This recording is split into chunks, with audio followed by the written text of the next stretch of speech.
Rouvrir ou déboucher de vieilles fontaines, de vieux puits. La grosse illusion, l'aveuglement. Partie 1. Alors que le Seigneur me parla de ces vieilles fontaines, de ces vieux puits, je lui demandai ce que cela voulait dire. Qu'est-ce qu'il entend par cela? J'ai donc expliqué que bien des chrétiens ont marché dans la vérité, mais qu'ils ne le font plus maintenant. J'aimerais maintenant évoquer quelque chose de très important. C'est une très grosse illusion ou un aveuglement si l'on croit que parce que nous avons reçu une révélation, nous y marchons automatiquement. L'apôtre Jacques le mentionne et l'enseigne très clairement.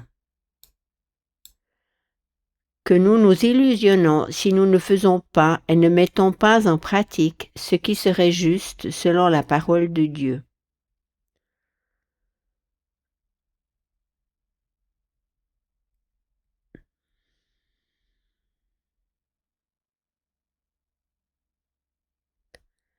L'apôtre Jacques dit que c'est pareil à quelqu'un qui se regarde dans un miroir et qui, peu de temps après, a déjà oublié comment il était et ne change rien à son allure.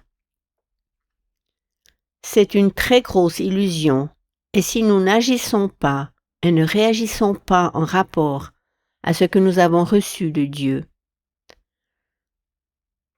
mais dans ce que le Seigneur m'a dit à ce sujet, j'ai compris que ces personnes étaient anciennement en route avec Dieu, ce qu'elles ne sont plus aujourd'hui. Depuis bien des années, j'ai sur le cœur Galates 5:1. Si le Christ nous a rendus libres, c'est pour que nous le restions et que nous jouissions de la vraie liberté qu'il nous a acquise. Par conséquent, tenez bon et n'allez pas vous replacer sous un joug. Refusez de vous laisser imposer les chaînes d'une nouvelle servitude. Dans ma propre vie, j'ai appris ce qui suit. Si tu ne te décides pas intentionnellement et consciemment de vouloir toujours utiliser la vérité que tu as apprise et dans laquelle tu vis, alors avant de t'en apercevoir, tu l'auras déjà lâché. C'est pourquoi Paul disait « Christ nous a appelés à vivre dans la liberté ». Mais ceci ne te sert de rien si tu ne prends pas activement la décision de marcher en permanence dans cette vérité. Je me suis décidé dans l'association des Brazilian Kids Care de faire 100% confiance à Dieu concernant la pourvoyance. Cette décision était aussi de débit, et nous sommes très conséquents en ce domaine. Nous interdisons à nos collaborateurs de faire une demande pour de l'argent, bien égal comment la situation financière se présente. Brazilian Kids Care est devenu très grand. Il y a plusieurs orphelinats et de ce fait, les responsabilités financières augmentent elles aussi. Daniel, qui a vécu plusieurs années avec nous, qui était mon traducteur durant de nombreuses années et qui me connaît très bien, a vécu comment Dieu nous a pourvus de manière surnaturelle et pourvoit encore toujours de manière géniale. Il a aussi vécu comment je me confie en Dieu d'une manière toute enfantine à ce sujet. Un jour, il me posa une question.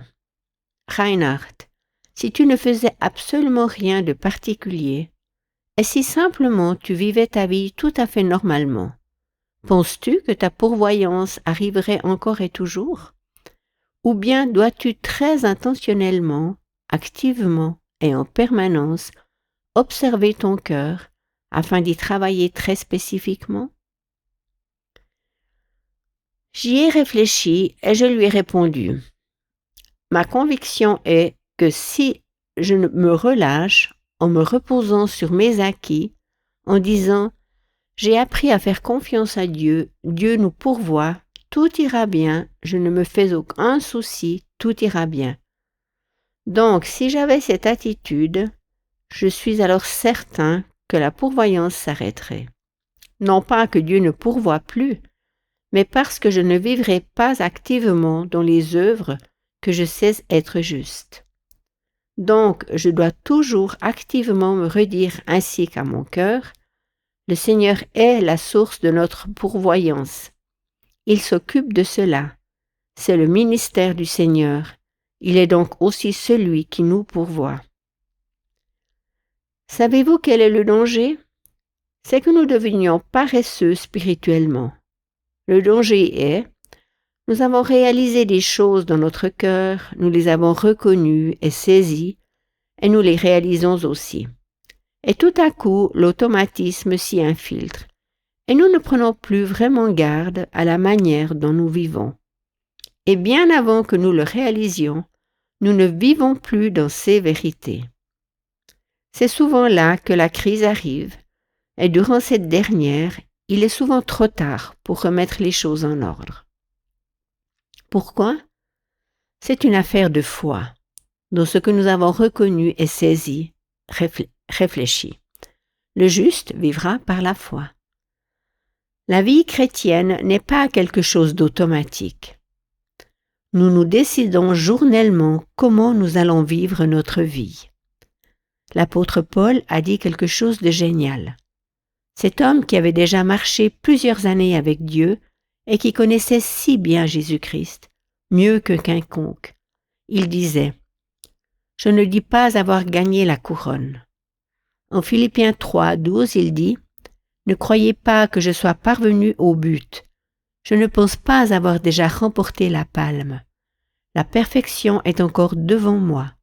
Je ne l'ai donc pas encore atteinte, mais je poursuis ma course pour essayer d'y parvenir et d'en saisir le prix. N'est-ce pas pour cela que Jésus-Christ s'est saisi de moi? » Paul l'exprime très bien. Comment rester dans cette position d'attente afin de remporter le prix?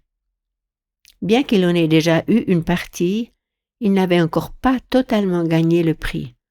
Donc, il n'y a rien d'automatisme. Si nous comprenons ceci, nous ne nous permettrons alors pas de devenir paresseux spirituellement et de retomber dans nos anciens travers. Sinon, il nous sera volé tout ce que nous possédions. Lorsque je regarde en arrière dans ma vie, par exemple dans le ministère prophétique, depuis plus de 40 ans, je sers les gens dans le prophétique. C'est en cela que Dieu m'a appelé, j'en suis convaincu. J'ai aussi enseigné des milliers de personnes dans ce domaine. Et bien des personnes m'ont dit « Oh, toi, Reinhard, pour toi, c'est tout simple de prophétiser, car tu es prophète. » Mais je vous dis, et c'est aussi mon expérience personnelle, que si je m'assieds sur mes acquis en disant « Oh, je suis un prophète, bien égal où je vais, les paroles prophétiques coulent tout simplement », elles cesseront. C'est moi qui dois toujours me décider de marcher en ce que j'ai reconnu et saisi. Donc, si je reconnais ces vérités, alors ma fontaine restera ouverte. Tandis que si nous ignorons ces vérités, ces dons se retireront bien avant que nous l'ayons remarqué, et nos propres fontaines seront bouchées. Au travers d'une certaine paresse spirituelle, par confort, elles se reboucheront. L'important est toujours de nous assurer si nous vivons aujourd'hui encore et toujours de ce que nous avons reconnu et saisi. Je me souviens, en débutant l'enseignement sur la Nouvelle Alliance au Brésil, tout comme dans d'autres pays du monde d'ailleurs, j'ai appris à connaître bien des personnes qui étaient très enthousiasmées, des amis, des pasteurs, des responsables. Ils étaient si enthousiastes et m'ont invité dans leur église pour donner différents séminaires sur la Nouvelle Alliance, ainsi que sur la vie sans limite. C'est ce que j'ai très souvent fait, car en ce temps-là, je voyageais encore beaucoup dans tout le Brésil, ainsi que dans bien d'autres pays du monde. Les gens étaient si enthousiastes, car bien des choses se sont transformées dans leur ministère, tout comme dans leur vie. Les églises ont grandi, les malades furent guéris, tant de choses furent transformées. Puis, lorsque je les rencontrais 5 à 10 ans plus tard, tout était revenu dans la routine et dans les anciens sillons. En parlant avec eux, j'ai réalisé que tout ce qu'ils avaient accueilli avec enthousiasme n'était plus là. Pourquoi? Car ils ne s'étaient pas décidés de marcher jour après jour dans la vérité saisie. J'aimerais te demander, mon cher ami, de passer ta vie en revue, avec l'aide du Saint-Esprit. Assieds-toi quelque part et demande-lui. Saint-Esprit, montre-moi où ai-je enterré des fontaines, des puits. Montre-moi où je vivais dans la vérité que j'ai abandonnée maintenant. Il y a un grand danger de vouloir sans cesse une nouvelle révélation. Nous courons d'une révélation à une autre. Nous désirons avoir toujours ce qui est actuellement en ce moment, et nous ne marchons plus dans ce que Dieu nous avait déjà montré auparavant. Cette attitude de cœur est très dangereuse. Il est bien de vouloir avoir une révélation et une connaissance du Seigneur. Oui, c'est fantastique. Mais c'est un gros mensonge que de croire que lorsque nous aurons les prochaines révélations, notre vie sera merveilleuse et parfaite. Marche dans tout ce que Dieu t'a déjà montré et ne t'abuse pas toi-même. Je me pose toujours la question, suis-je encore toujours dans cette foi agressive que j'avais il y a 30 ans alors que je commençais? Est-ce encore ma façon de vivre dans la révélation et en communion avec mes frères et sœurs et dans ce que j'avais reconnu il y a X années? Je me pose régulièrement ces questions en analysant sérieusement ma vie à l'aide du Saint-Esprit. Je lui demande de me révéler les choses que j'ai abandonnées. Déterre donc ces vieilles fontaines, ces vieux puits, et sais-tu combien il est important de toujours te rappeler qui tu es en Christ? C'est si important, car combien de chrétiens ont reconnu qui ils étaient en Christ, puis ils se laissent duper et mentir par le diable. Et une fois ou l'autre, ils entendent quelque chose de personnes qui sont souvent inspirées par le diable lui-même, du style « Oh, tu es si arrogant, que penses-tu avec tes révélations? Ou pour qui te prends-tu au fait ?»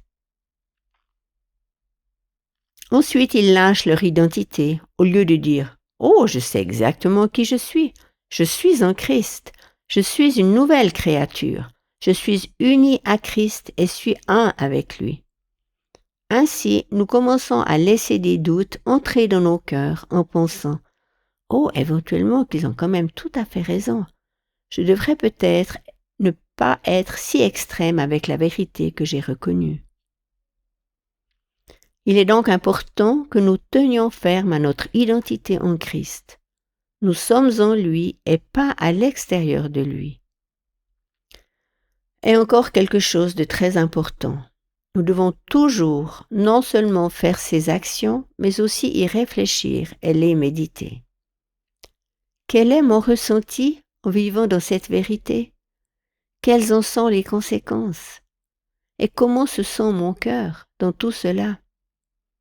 Cesse donc avec ces fontaines bouchées et ton illusion, et encore de courir après de nouvelles révélations, mais vis dans ce que le Seigneur t'a déjà révélé.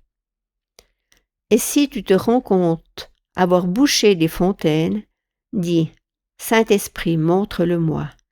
Puis tu les débouches en rebroussant chemin, en te repentant. Ensuite, vis à nouveau tel que tu agissais précédemment.